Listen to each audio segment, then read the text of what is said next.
Él no era como los demás. Yo vi lo que él le hacía cuando nadie miraba. Imagina que tu chamaco de apenas 5 años guarda un secreto de 500 años. No es pura imaginación, es real. En el mero corazón de Italia, frente a la legendaria Última Cena de Da Vinci, el pequeño Francesco, un niño autista con la mente de una supercomputadora, señala a Judas Iscariote y suelta la frase que debería ser imposible. El Sator está sangrando. Lo que vio no era solo pintura, era la memoria de un hombre que traicionó a Da Vinci y murió en el siglo XV. Y lo más escalofriante, el niño empezó a hablar de un objeto de plomo que se esfumó de la historia. No manches, esto no es ficción, es un misterio validado por la ciencia. La familia Silvestri, 2 intelectuales de élite, se enfrenta ahora a lo impensable. Su hijo es la reencarnación de un asistente de Leonardo y regresó con una misión: corregir un error que Da Vinci escondió en la obra maestra. Una pausa rápida. ¿De qué ciudad de Latinoamérica nos escuchas? Si esta apertura te enganchó, déjanos tu me gusta y suscríbete al canal. Este es el único lugar que te va a mostrar la prueba científica de que este caso es real. ¿Qué harías si la ciencia dijera que tu hijo está reviviendo la vida de un muerto? La historia del arte nunca volverá a ser la misma. Y todo comienza en la madrugada, en un cuarto de hotel, cuando un objeto de plomo simplemente se materializa. Milán, Italia. Sábado, 12 de septiembre de 2026. El aire dentro del refectorio de Santa María delle Grazie estaba frío, controlado rigurosamente a 19 calola y mantenido en una sequedad casi clínica para proteger el gigantesco mural que dominaba la pared. Adriano Silvestri, profesor asociado de Historia del Arte y experto en el Renacimiento, se frotaba la palma de la mano izquierda contra su pantalón de lino. Una reacción nerviosa a la baja humedad y al silencio forzado que flotaba. Un silencio que, para él, era casi un vacío reverente de siglos. A su lado, Sofía, ingeniera química, observaba la pintura con una mirada técnica, buscando fallas de pigmentación y la obvia degradación causada por la técnica de fresco seco o seco que Da Vinci había empleado obstinadamente. En medio del grupo de 30 turistas, el pequeño Francesco, de 5 años y 3 meses, permanecía inmóvil, con los ojos azules y extremadamente claros fijos en la pintura, absorbiéndola con la intensidad metódica que caracterizaba su autismo de alto funcionamiento. El aroma en el ambiente era casi inexistente, pero si uno inspiraba profundamente, sentiría un olor sutil a conservantes químicos y el aire seco, casi metálico, que era el precio de la preservación. Francesco, ajeno a los murmullos controlados de la guía, ignoraba la perspectiva perfecta de ilusión óptica de la sala y la compleja emoción capturada en los rostros de los apóstoles, concentrándose con su memoria eidética en la figura de Judas Iscariote. Inclinaba ligeramente la cabeza hacia la izquierda, un tic único, como si estuviera tratando de recalibrar la alineación de algo sutilmente fuera de lugar, algo que solo él, con su enfoque compulsivo en la simetría y los patrones, podía detectar. Adriano, que conocía cada grieta y cada capa del mural, sonrió con un orgullo tenso. Era el hijo de un historiador, hipersensible a la anomalía. La rutina vacacional se había establecido con precisión. Desayuno con tostadas y mermelada de albaricoque, siempre la misma marca. 1 hora de dibujos y lecturas sobre historia del arte para el padre, siempre sobre simetría y geometría sagrada. Y luego la visita matutina, cronometrada para evitar las multitudes. Francesco, que llevaba una camisa polo azul marino y pantalones caqui perfectamente planchados, se movía con la rigidez de un niño que internaliza el caos del mundo exterior a través del orden interno. Había dibujado la noche anterior el layout del cenacolo, reproduciendo con fidelidad espeluznante la disposición exacta de los 12 apóstoles. Pero había pasado por alto la mesa y los alimentos, dibujando en su lugar patrones numéricos alrededor de las cabezas. El evento desencadenante ocurrió en el instante preciso en que la guía, una mujer de voz suave y acento italiano impecable, señalaba el hombro de Judas. Ella describía la bolsa de dinero, el símbolo de la traición. Francesco, que había permanecido en silencio absoluto durante los 25 minutos de visita, de repente se detuvo en seco, con los ojos muy abiertos, y soltó un grito agudo, una cadencia repetitiva que resonó en la sala climatizada, violando el protocolo silencioso del lugar. Los hombros de Sofía y Adriano se encogieron por el pánico social. Esto era una crisis, un meltdown, inducido por sobrecarga sensorial, pensó Sofía, mientras la guía se detenía, visiblemente molesta. El niño señaló la figura del traidor, cuya expresión es de shock al escuchar la profecía de Jesús, pero cuyo cuerpo está inclinado hacia atrás, en huida, y gritó en un tono monótono, casi robótico, que el viento de la angustia hacía incomprensible, pero insistente: el Sator, está sangrando, él está mirando. La frase, con su mención a un objeto esotérico y medieval, el cuadrado Sator, y la afirmación gráfica y biológicamente imposible de que la pintura estaba sangrando, paralizó a Adriano.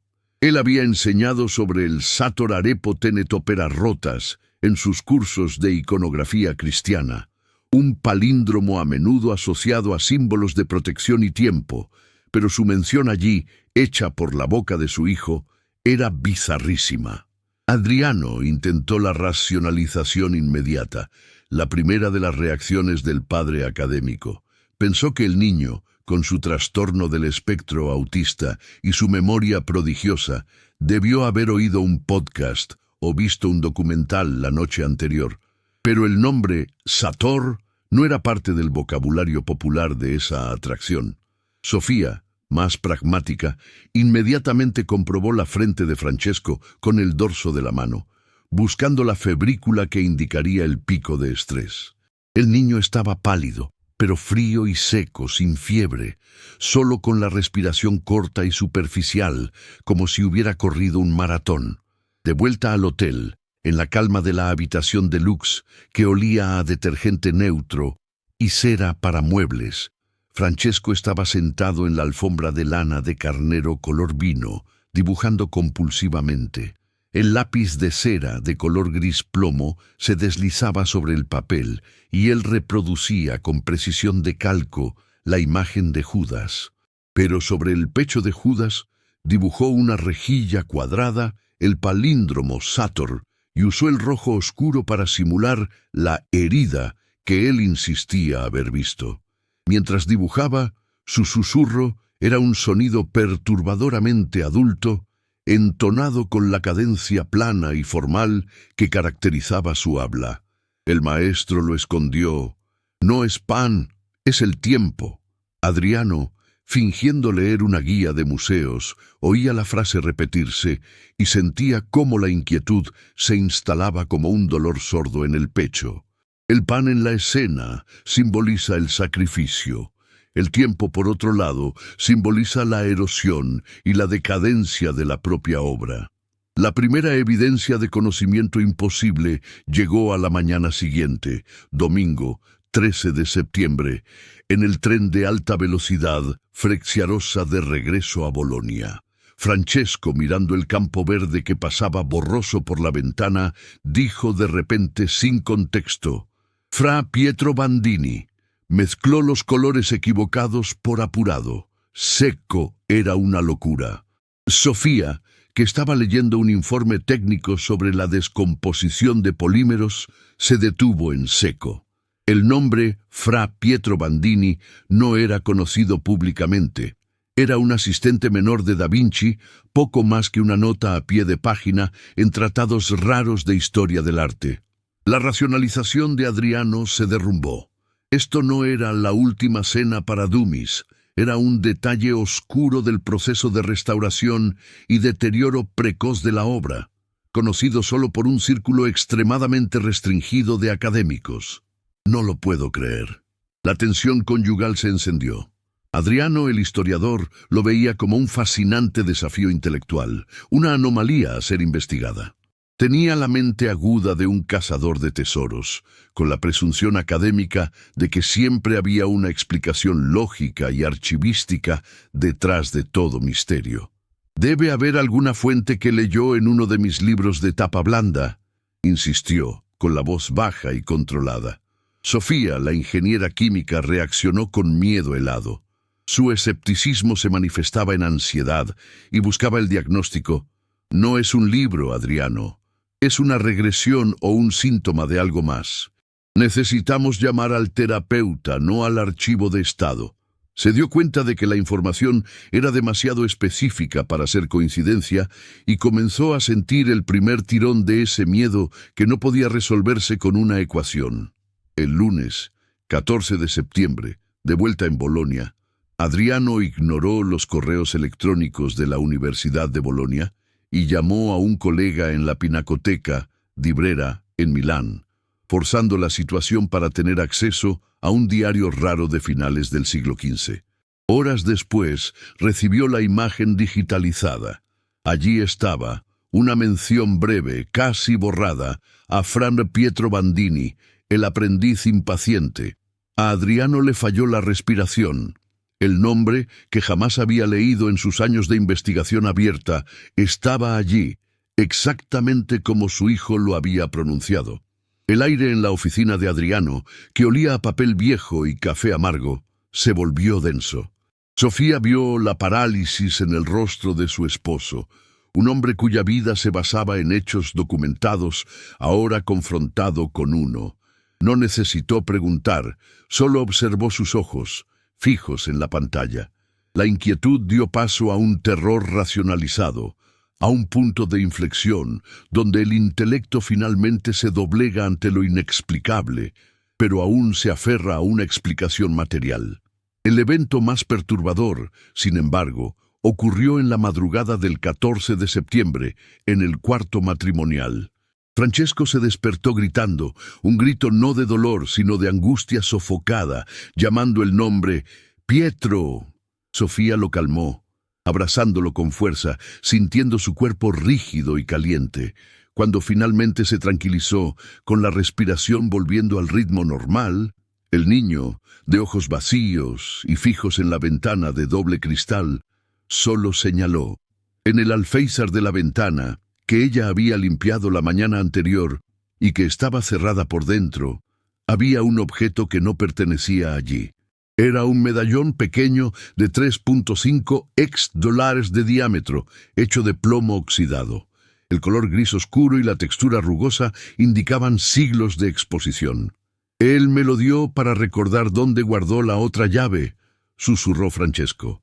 Sofía tomó el objeto, el metal sorprendentemente frío, y la ingeniera en ella prevaleció sobre la madre aterrorizada. Lo examinó con guantes de látex, notando la oxidación consistente con siglos. De un lado, un relieve rudimentario de una llave antigua y una vela. En el reverso, la inscripción semi-borrada. Le dB 59. El último dígito era ilegible, pero la cuestión no era qué era, sino cómo llegó allí. Sofía lo puso inmediatamente en una bolsa Ziploc de prueba. La sensación del plomo frío en sus manos era la primera evidencia física innegable de que su hijo no estaba solo imaginando la historia. Estaba de alguna forma materializando el pasado. El alféizar estaba limpio, la ventana atrancada. Su razón científica colapsaba ante la evidencia táctil y fría del metal oxidado. Adriano miró el medallón en la bolsa, la inscripción de Da Vinci y la fecha incompleta, y sintió el peso de lo imposible. Sabía que, si ese objeto era auténtico, todo su trabajo sería reescrito, pero el costo sería la sanidad de la familia. La revelación más perturbadora aún estaba por venir. El medallón no era de oro o plata, materiales de un maestro como Da Vinci. era de plomo. Un material pobre usado por aprendices y sirvientes, y la cita de Francesco sobre el tiempo y la llave prometía que este artefacto no era la respuesta, sino solo el primer paso hacia una verdad mayor oculta en las grietas de la pintura. Pero la revelación más perturbadora aún estaba por venir. La casa de los Silvestri en Bolonia, generalmente un refugio de tranquilidad intelectual, se transformó en un laboratorio de tensión y paranoia. El periodo del 16 al 22 de septiembre fue consumido en escenas febriles de investigación online y conversaciones susurradas en italiano. Sofía, con su instinto de ingeniera, había sellado el medallón de plomo en la bolsa Ziploc y lo mantenía bajo llave en una caja fuerte de archivos, como si fuera un material radioactivo. Pasaba horas ante el computador, ya no investigando sobre el trastorno del espectro autista de Francesco, sino buscando frenéticamente registros de artefactos de plomo en el Renacimiento, tratando de desenmascarar el medallón como una falsificación burda, una pieza de bisutería moderna que la mente de Francesco había sobredimensionado. Adriano, por otro lado, se sumergió en su propia área de expertise. En el silencio opresivo de la casa, enviaba correos electrónicos cifrados a colegas anticuarios e historiadores preguntando sobre símbolos renacentistas de llaves y velas y sobre la marca LDV 149, siempre bajo el pretexto de un nuevo proyecto de investigación sobre la iconografía de los asistentes de Da Vinci. Usaba la máscara de la investigación académica para disimular el pánico existencial que corroía su orgullo intelectual. La verdad, temía, era que el misterio no era un error histórico, sino un milagro imposible. La tensión conyugal era palpable, un silencio cargado que solo el comportamiento de Francesco lograba romper. Sofía era la escéptica, abrazando la lógica del hoax e insistiendo en que debían deshacerse del objeto para proteger la sanidad de su hijo. «Si la única forma de salvarlo es quemar este plomo, lo haré, Adriano», dijo una noche con la voz estrangulada por la ansiedad, mientras él revisaba un tratado del siglo XVII. Adriano era el obsesionado, convencido de que, si un niño autista podía acceder a un secreto de 500 años, era su deber, como historiador, revelarlo al mundo. Órale. La segunda evidencia que rompió de una vez el escepticismo de Sofía vino de forma sutil, pero científica. Usó su propio espectrómetro de rayos X portátil, XRF, del laboratorio de la ENEA, llevado a casa ilegalmente bajo el pretexto de calibración de equipo, para escanear el medallón. Los resultados preliminares, exhibidos en líneas verdes y rojas en una pantalla LED, mostraron una proporción de isótopos y una pátina de oxidación del plomo que era, innegablemente, consistente con artefactos renacentistas de finales del siglo XV. El peso del metal en su mano era ligero, pero el peso de la verdad era insoportable. Un objeto de plomo de 1495 se había materializado en el alféizar de su ventana, traído a la luz por su hijo. Sofía sintió un escalofrío, la sensación táctil del metal frío, pareciendo mofarse de su entrenamiento en química cuántica. Reempacó el medallón y, con la mente de vuelta al modo de investigación, decidió que necesitaba una validación externa para dar credibilidad al hallazgo, antes de que la ansiedad la consumiera por completo. La decisión de buscar expertise externa los llevó al doctor Giovanni Rossi, de 65 años, un historiador y conservador senior jubilado de la Soprintendenza, la autoridad máxima en conservación de murales en Lombardía. Adriano lo contactó con una historia inventada sobre un descubrimiento amateur en una obra en Milán. Rossi accedió a analizar el objeto en su laboratorio en Bolonia, que quedaba en la parte trasera de un edificio anexo al Dipartimento de Historia del Arte, donde Adriano daba clases. El ambiente del doctor Rossi era una caverna de erudición. La sala olía a naftalina y polvo antiguo, contrastando con el brillo frío de un microscopio estereoscópico de alta resolución posicionado en la bancada de metal. Rossi, un hombre melancólico y riguroso, de aros gruesos y un anillo de lupa colgando del cuello, no demostró interés inicial. Su credencial estaba establecida en 40 años de trabajo meticuloso y miraba el objeto en la bolsa Ziploc con desdén profesional. El escepticismo inicial de Rossi era evidente en su ademán. Suspiró levemente, se limpió las gafas y murmuró algo sobre amateurs y sus fantasías de Da Vinci. Abrió la bolsa y con pinzas de punta fina llevó el medallón a la bancada. El proceso de examen técnico fue detallado y silencioso. Primero lo pesó, luego usó la lupa de su anillo para observar la corrosión a simple vista. Luego movió el objeto al microscopio de luz polarizada, ajustando el foco con la precisión de un cirujano. El zumbido suave del equipo y el clic seco de las lentes eran los únicos sonidos. Adriano y Sofía observaban, paralizados, el rostro de Rossi. El escepticismo dio paso a una perplejidad creciente. No lograba encontrar las señales típicas de un ácido moderno o un proceso de envejecimiento artificial. Rossi pasó 20 minutos ininterrumpidos examinando la pátina oscura del plomo. Se centró en la microestructura de oxidación y, en particular, en el grabado LDV y la llave. Su mano, que sostenía la pinza, comenzó a temblar ligeramente. Finalmente se apartó del microscopio, se quitó las gafas y miró a Adriano y Sofía con los ojos muy abiertos, un sudor fino resbalando por su frente. «La pátina non mente mai», susurró con la voz ronca. «Esta es la firma de la historia, no de un falsario. El plomo y la corrosión son consistentes con finales del siglo XV, pero un medallón de plomo para Leonardo da Vinci, incoherente». No tenía explicación para el material pobre, pero la datación de la pátina era innegable. El objeto era auténtico, un fantasma de la historia. La perplejidad de Rossi sirvió como la primera validación externa y científica de lo imposible. La ciencia pura, a través del análisis microelemental, había confirmado lo que la mente perturbada de Francesco había manifestado.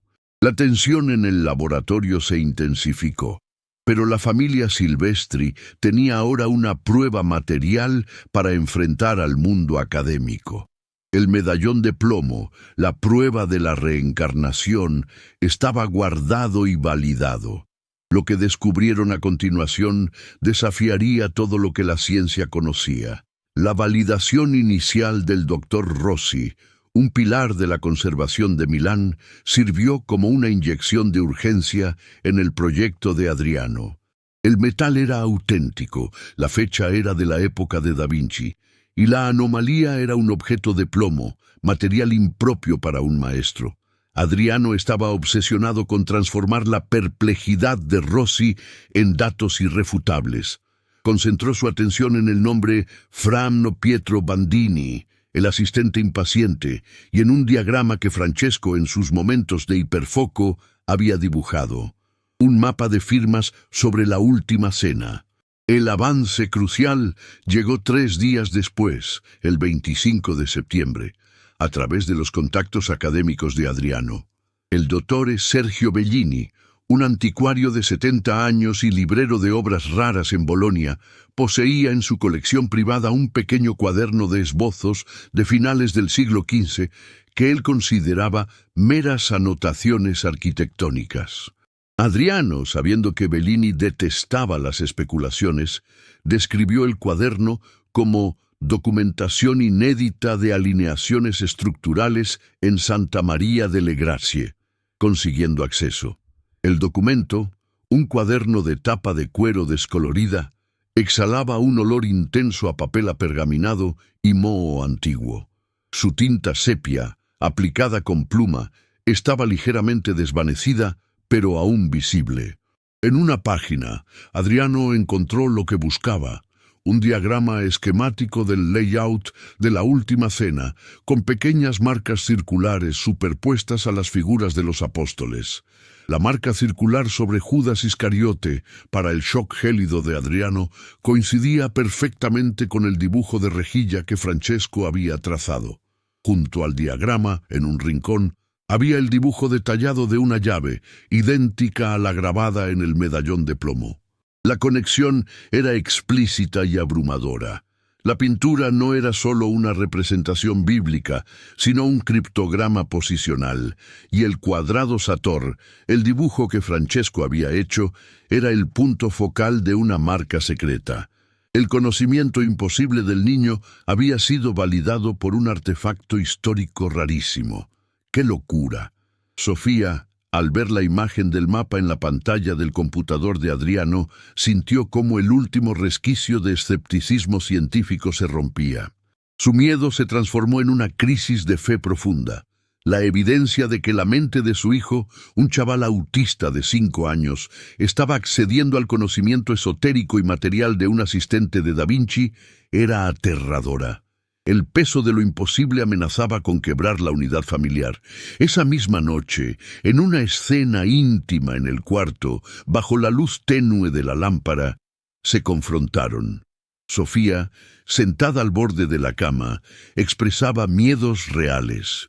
No me importa la historia, no me importa Da Vinci, me importa mi hijo. Si la única forma de salvarlo es quemar este plomo, lo haré, Adriano. Sus ojos estaban rojos de ansiedad y privación de sueño, y agarraba la camisa de Adriano con desesperada fuerza. Adriano, el académico cuya vida estaba definida por la búsqueda de la verdad histórica, respondió con la voz embargada por la humildad. Gasté mi vida entera protegiendo y enseñando esta historia. Y ahora la verdad está viniendo de un medallón oxidado y de la boca de mi hijo autista. Es el mayor descubrimiento de mi vida y la mayor mentira. ¿Quién soy yo? Se sentía aplastado, su orgullo intelectual reducido a polvo por el misterio que su propio hijo había desencadenado. El llanto de Francesco, viniendo del cuarto contiguo, era el sonido de la vulnerabilidad del niño.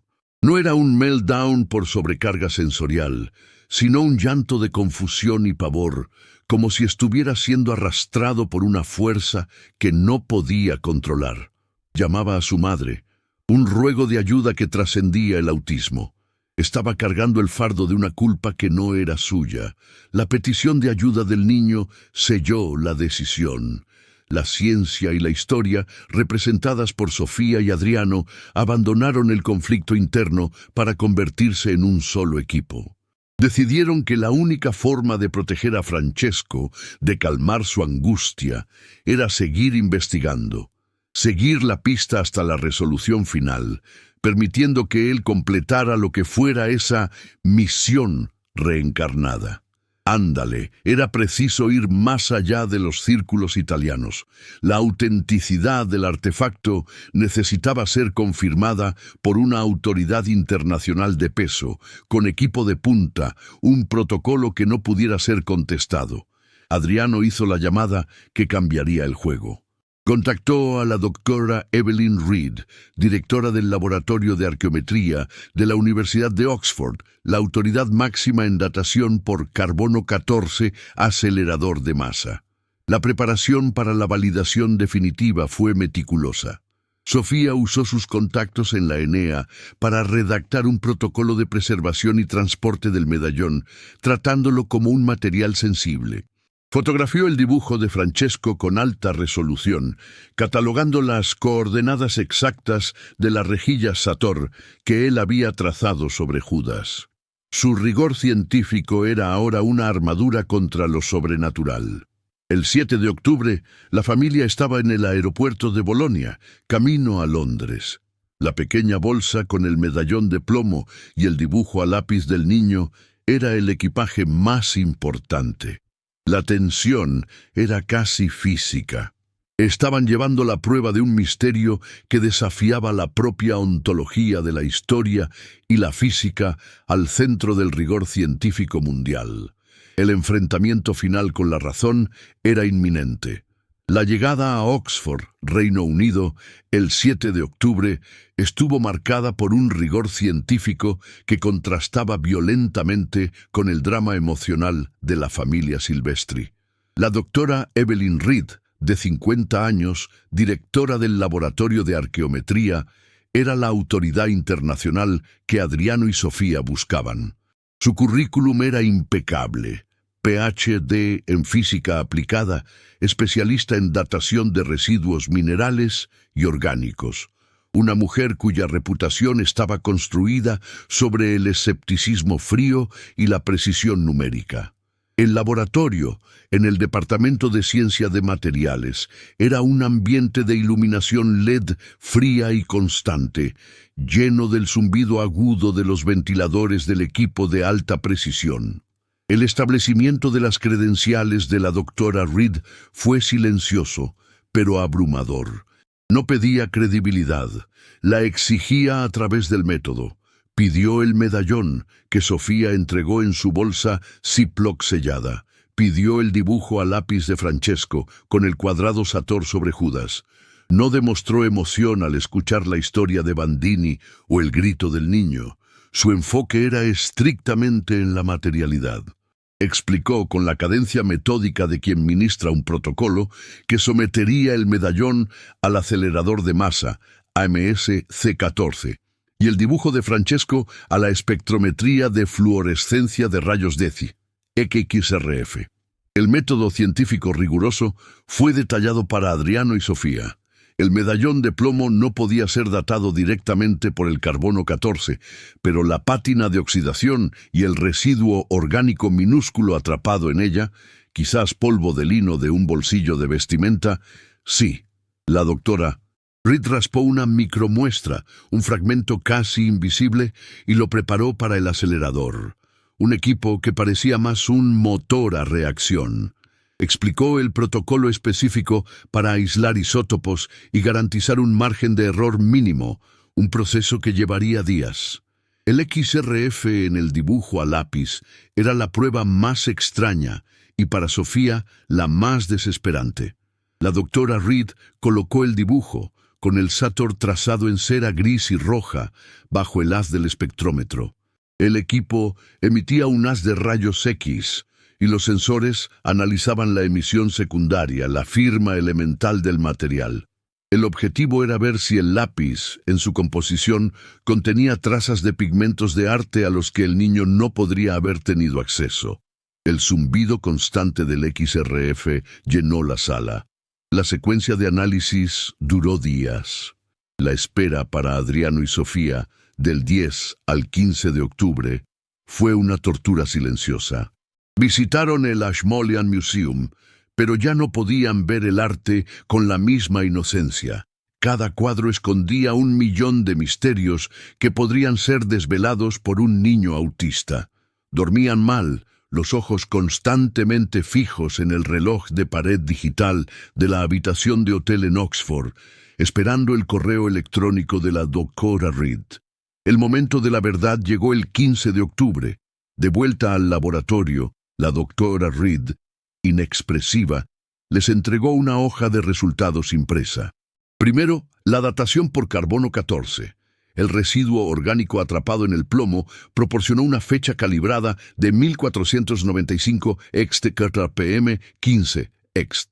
El objeto era, irrefutablemente, de la época en que Da Vinci trabajaba en La Última Cena. La validación de autenticidad era total. La doctora Reed luego se movió a la pantalla del XRF mostrándoles el gráfico del espectro del dibujo a lápiz de Francesco. Señaló 2 anomalías elementales, trazas residuales de azul ultramar natural, lapislázuli y laca de cochinilla. Explicó que la proporción estequiométrica de impurezas en estos pigmentos, la firma material de su origen y procesamiento, coincidía con la composición conocida de las capas de pintura más profundas e inaccesibles de La Última Cena en 98.4% RPM 0.2 dólar. La conclusión que desafiaba paradigmas científicos fue entregada sin rodeos, con la objetividad de un informe de ingeniería.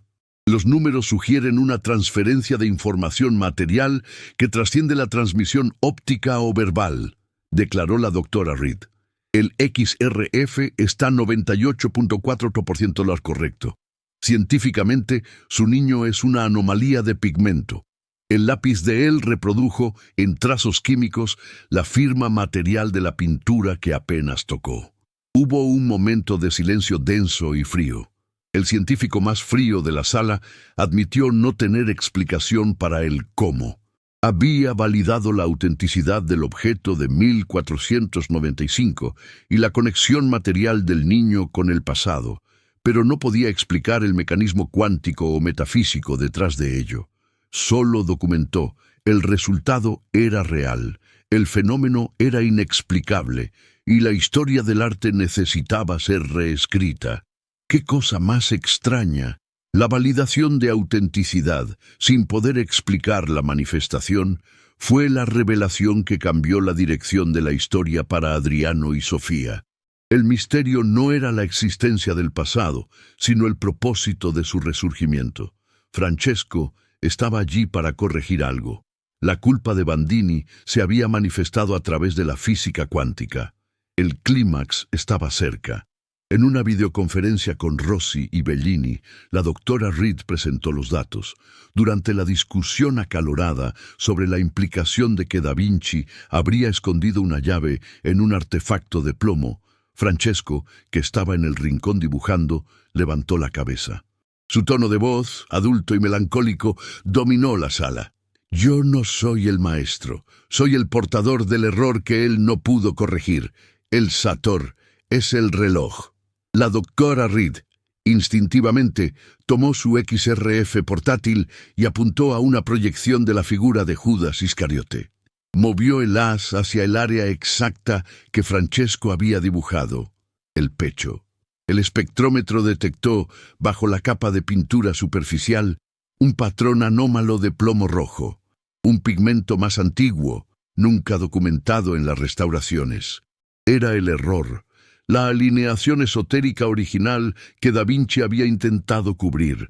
Adriano y Sofía se miraron. La humildad lo golpeó como un shock.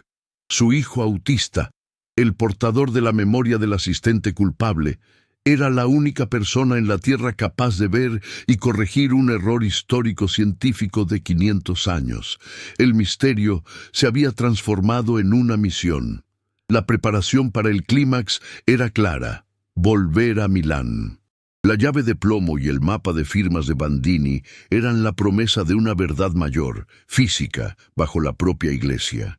La jornada final comenzó la noche del 20 de octubre de 2026. La familia Silvestri, exhausta, pero impulsada por una determinación casi religiosa, regresó a Milán. El viaje al epicentro no fue un paseo, sino una incursión clandestina. Usando los contactos de Adriano, en los círculos de restauración de alto nivel, consiguieron un acceso nocturno y ultrasecreto al cenacolo vinciano, disfrazado como una inspección de emergencia de un conservador.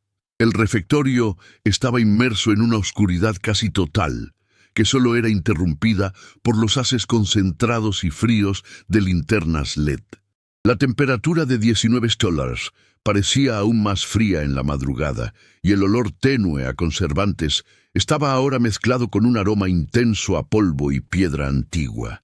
La vastedad del mural, iluminada por las linternas, parecía aún más misteriosa.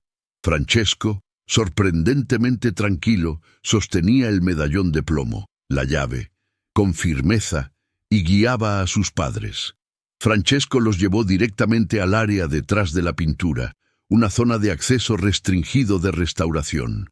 Señaló el suelo, en la alineación exacta del apóstol Judas, donde la doctora Reed había detectado la anomalía del plomo rojo. Comenzó a palpar la pared, y la linterna de Adriano reveló una marca de cincel escondida detrás de un panel de madera de restauración, casi camuflada por la suciedad.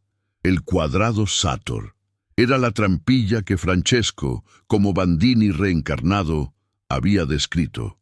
Usando el extremo de la llave grabada en el medallón de plomo, Adriano, con las manos temblándole, logró deslizar el seguro oculto. El suelo de mármol crujió y cedió. Se revelaba la cámara secreta, exactamente como Francesco había descrito. El aire que subió era frío y estancado, cargado con un olor potente e inconfundible a moho, tierra húmeda y aceite de linaza seco y rancio. El olor de un pigmento antiguo. La bajada fue lenta y tensa, usando una escalera de servicio. La cámara subterránea era pequeña, de 4,4 ext, con paredes de piedra húmeda y un suelo de tierra batida. La única fuente de luz era el haz vacilante de las linternas. En el centro, sobre un pequeño pedestal de mármol rústico, estaba el descubrimiento físico final que cerraba la búsqueda. Era un artefacto, un mecanismo de reloj Sator de latón, midiendo 15 láresimes 15 ext, complejo y hecho de finos engranajes y latón oxidado. Estaba grabado con el palíndromo cuadrado Sator y poseía pequeñas manecillas que, al ser tocadas, giraban en sincronía con el símbolo. El proceso de revelar la verdad se dio en tiempo ralentizado. La luz de la linterna de Sofía enfocada en el brillo sombrío del latón. El silencio inicial, mientras todos procesaban la visión, fue la cosa más ruidosa en la cámara. No hubo gritos o meltdowns, solo la respiración pesada de los padres y la calma absoluta de Francesco. El niño tocó el mecanismo, y el sonido suave y agudo de los engranajes oxidados girando fue la validación técnica inmediata en el lugar. Aquello era un reloj, una máquina temporal. Junto al mecanismo había un pequeño cilindro de pergamino sellado. Adriano, con la mano firme ahora, desenrolló la carta final de Da Vinci. La luz temblaba, y él comenzó a leer en voz alta, su voz de profesor ahora baja, cargada de humildad y emoción. El texto detallaba el arrepentimiento del maestro por haber intentado incrustar un código esotérico, el Sator como un reloj de tiempo, en la obra y la prisa e inhabilidad de Fra Pietro Bandini en la aplicación del secco, que causó la degradación precoz e impidió que Da Vinci removiera el código antes de su partida de Milán. La conexión emocional explícita con la jornada del niño vino con la última línea de la carta, donde Da Vinci lamentaba el error de su asistente, llamándolo error que me atormenta y debe ser corregido por el tiempo. Francesco, el portador de la memoria y la culpa de Bandini, finalmente se relajó. Su rostro, antes rígido, adquirió una expresión de paz, una transformación visible en tiempo real. El momento donde el significado completo se revela golpeó a Adriano y Sofía. El autismo de Francesco era el catalizador para la redención histórica. Su fardo era el fardo de Bandini, corregir el error. La resolución emocional no fue la destrucción del misterio, sino la aceptación y el amor incondicional de los padres. 3 semanas después, el 10 de noviembre, Adriano y Sofía dieron una conferencia cerrada en la Universidad de Bolonia, detallando la prueba científica del medallón y del dibujo. El mecanismo del Sator y la carta de Da Vinci fueron descritos, pero permanecieron en la caja fuerte del laboratorio de Oxford, escondidos de la vista pública, en respeto al deseo final de Bandini Francesco. El epílogo breve es sobre el legado.